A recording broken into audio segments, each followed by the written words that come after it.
नमस्कार, capital TV Uttar Pradesh का खास शो किस्सा यूपी का देख रहे हैं आप। मैं हूं आपके साथ सोनाली। आज के किस्से में बात करेंगे मदरसों पर हो रही राजनीति की।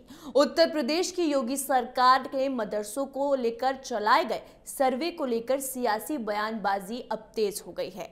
बहुजन समाज पार्टी के राष्ट्रीय अध्यक्ष मायावती ने सर्वे को लेकर योगी सरकार पर निशाना साधा है और कई सवाल दागे हैं। मायावती ने ट्वीट कर पूछा है कि जो मदरसे सरकार पर बोझ नहीं बनना चाहते तो उसमें दखल क्यों किया जा रहा है, क्या सरकार उन्हें सरकारी बनाना चाहती है। उन्होंने कहा कि यूपी के तमाम सरकारी स्कूलों की शिक्षा व्यवस्था बदहाल है, उस पर सभी उदासीन क्यों हैं। तो आज इसी पर बातचीत करेंगे। बातचीत के लिए हमारे साथ स्टूडियो में मौजूद हैं कैपिटल टीवी के सीनियर एडिटर राजीव जी। राजीव जी, बहुत बहुत स्वागत है आपका। धन्यवाद। राजीव जी, क्या मायावती मुस्लिम कार्ड खेल रही हैं? देखो, मायावती जो स्थिति अभी मायावती की है वो उत्तर प्रदेश में सबसे कमजोर स्थिति में है, लेकिन यहाँ पर बात हो रही है मदरसों को लेकर सियासत जो कर रही है मायावती उसकी। मायावती ने जो लिखा है और जो सवाल दागे हैं, सवाल किए हैं, उसके दो मायने हैं। पहली बात तो ये है कि ये सवाल भारतीय जनता पार्टी के लिए परेशानी वाली नहीं है।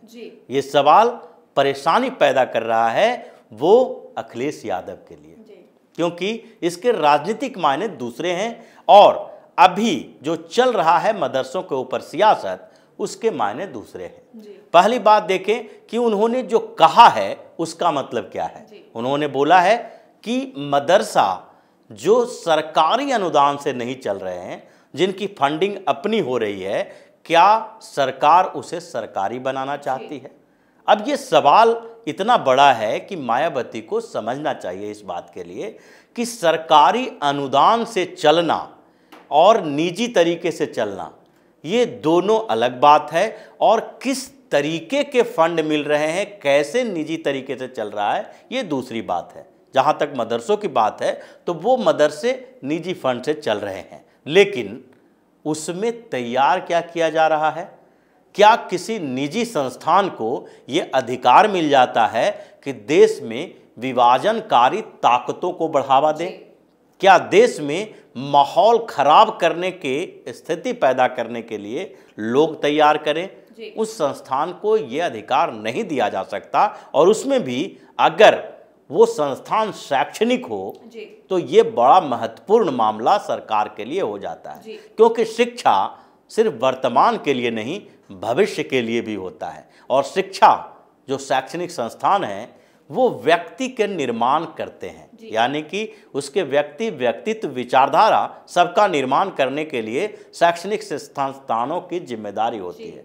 तो एजुकेशनल इंस्टीट्यूशन को अलग अलग तरीके से देखा जा सकता है। अगर मायावती को मदरसों से प्रॉब्लम है या फिर किसी भी पार्टी को मदरसों के सर्वे से प्रॉब्लम है, तो उन्हें इस बात से भी समस्या होनी चाहिए कि क्या प्राइवेट स्कूल जो चल रहे हैं वो सरकार के दायरे से बाहर रहें। प्राइवेट स्कूल जितने चल रहे हैं उस पर सरकार का कोई अंकुश न हो, सरकार उस पर निगरानी न रखे। क्या कोई भी प्राइवेट स्कूल को किसी भी स्तर की शिक्षा देने का अधिकार दिया जाए? वही स्थिति मदरसों के लिए है। सबसे पहली बात यह है कि मदरसों का सर्वे करवाने का मतलब ये नहीं है कि मदरसों को सरकारी अनुदान दिया ही जा सकता है। मदरसों के सर्वे करवाने का मतलब है उसकी वास्तविक स्थिति, उसके जो तरीके हैं पढ़ाने के, उसमें क्या चल रहा है, इन बातों की जानकारी लेना। और योगी सरकार ने जो मदरसा के सर्वे का ऑर्डर दिया उसके पीछे एक बड़ा कारण यही था। एक बड़ा कारण ये था क्योंकि सरकार को इंटेलिजेंस इनपुट जो मिल रहे थे उसमें बार बार इस बात की जानकारी मिल रही थी कि मदरसे जो चलाए जा रहे हैं उसकी फंडिंग बाहर से की जा रही है, और वो फंडिंग सिर्फ पढ़ाने लिखाने के लिए नहीं है, बल्कि उसके पीछे 3-4 कारण बताए गए। एक कारण था कन्वर्जन रैकेट चलाने का, कि जो मदरसे चलाए जा रहे हैं उसमें पैसे आते हैं केवल पढ़ाने के लिए नहीं, बल्कि उससे जो पैसे आते हैं उसका इस्तेमाल धर्म परिवर्तन के लिए किया जाता है। हिंदुओं को टारगेट किया जाता है, दलितों और गरीब हिंदू परिवारों को टारगेट किया जाता है, उन्हें प्रलोभन दिया जाता है और उनकी उन परिस्थितियों का फायदा उठा के उसे मुसलमान बनाने का एक पूरा रैकेट चल रहा है और वो मदरसों के माध्यम से चल रहा है। ये एक बड़ा इनपुट था। दूसरी स्थिति ये थी कि मदरसों में जो पैसा मिल रहा है वो सिर्फ पढ़ाने के लिए नहीं मिल रहा है, उसके साथ साथ जो बाहर से पैसे भेजे जा रहे हैं उससे एक तरह से असामाजिक गतिविधियां भी चल रही है, टेररिज्म एक्टिविटी को भी बढ़ावा दिया जा रहा है उससे।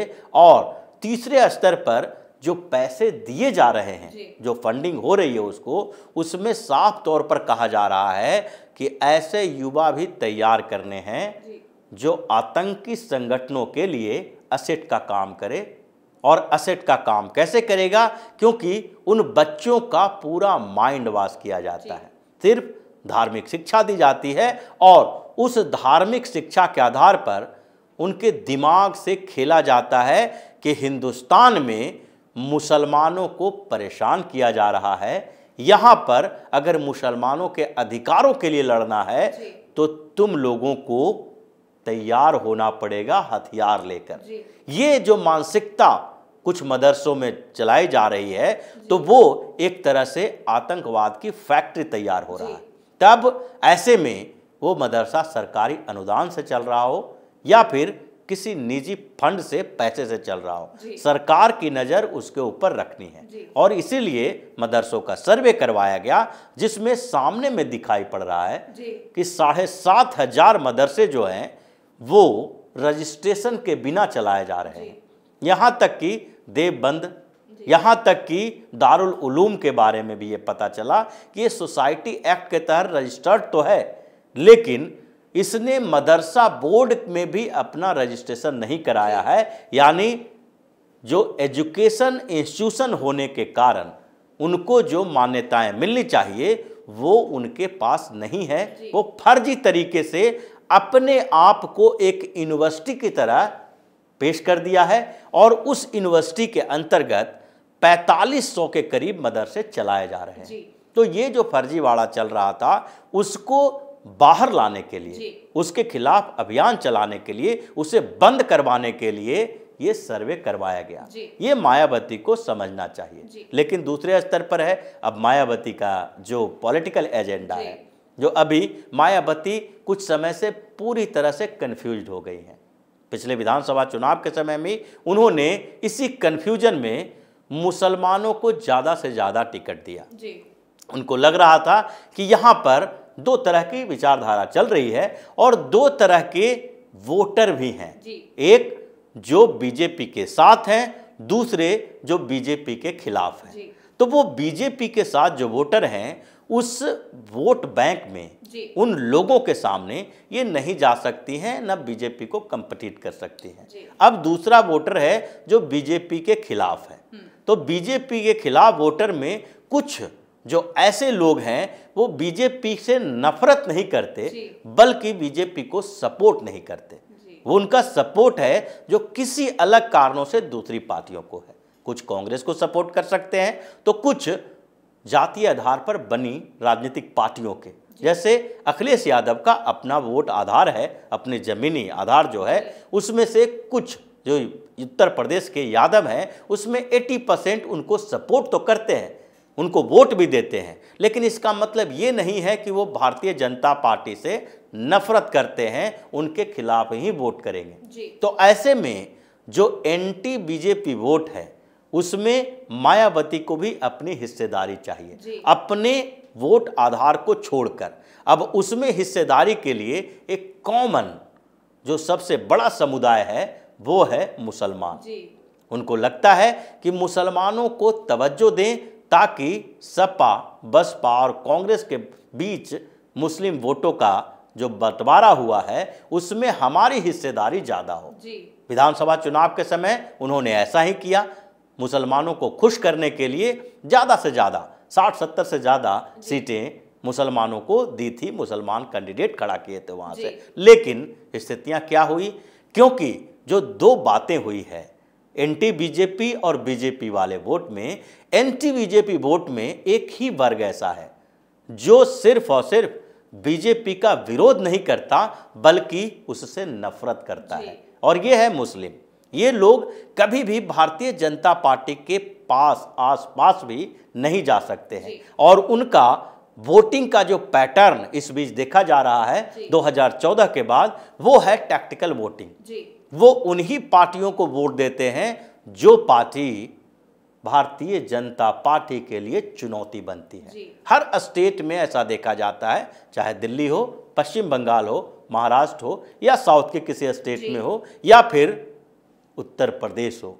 उत्तर प्रदेश में जो विधानसभा चुनाव हुए उसमें मायावती ने इतना तवज्जो दिया मुसलमानों को, कांग्रेस ने भी ज़्यादा सीटें दी, लेकिन फिर भी मुसलमानों ने वोट किसको दिया? समाजवादी पार्टी को।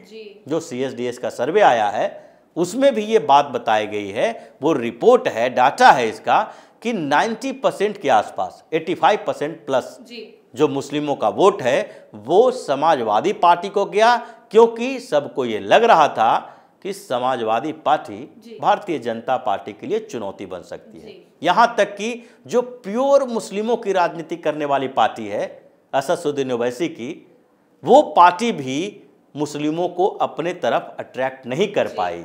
इसका कारण यही था कि इन लोगों को लगने लगा कि अगर ओवैसी की पार्टी को वोट देंगे तो भारतीय जनता पार्टी को फायदा होगा, और इसलिए फिर से एक बार मायावती उसी दलदल में फंसने की कोशिश कर रही हैं, जिसके लिए उन्होंने चुनाव के बाद बोला था कि मुसलमानों ने उन्हें धोखा दिया है। तो अब ये जो एंटी बीजेपी खेमे के बीच मुस्लिम वोट को अपने साथ करने के लिए जो राजनीति चल रही है, मदरसे पर भी यही हाल हुआ है, तो उसमें मायावती के इस अभियान से परेशानी किसको होगी?